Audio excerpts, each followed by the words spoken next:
ఉగాది అంటే యుగాది అంటే యుగం ప్రారంభం. చైత్ర శుద్ధ పాడ్యమి రోజున ఈ పండుగను జరుపుకుంటారు. ఉగాది ప్రాముఖ్యత: ఇది వసంత ఋతువు ప్రారంభం, ప్రకృతి పచ్చదనంతో కళకళలాడే సమయం. భాస్కరాచార్యుల ప్రకారం భూగోళ పరిభ్రమణ చక్రంలో ఇది కొత్త సంవత్సరం మొదలు.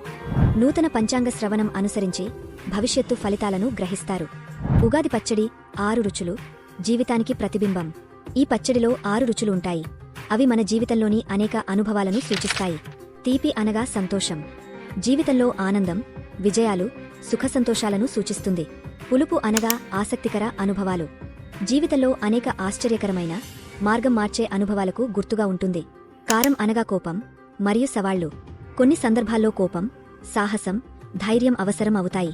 ఉప్పు అనగా ఆరోగ్యం మరియు సంబంధాలు, ఆరోగ్యానికి, మానవ సంబంధాలకు, సామాజిక జీవనానికి సంకేతం. వగరు అనగా ఆశ్చర్యకరమైన పరిణామాలు, అనుకోని సంఘటనలు, కొత్త అవకాశాలను సూచిస్తుంది.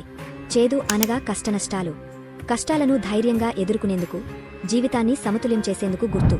ఉగాది పచ్చడి వెనుక ఉన్న ముఖ్యమైన సందేశం: ఉగాది పచ్చడిలోని అన్ని రుచులులాగా జీవితంలో ఓ సుఖ, దుఃఖాలు, విజయం, అపజయం అనుభవాలు ఉంటాయి. ఏ పరిస్థితినైనా అంగీకరించాలి, ధైర్యంగా ముందుకు సాగాలి.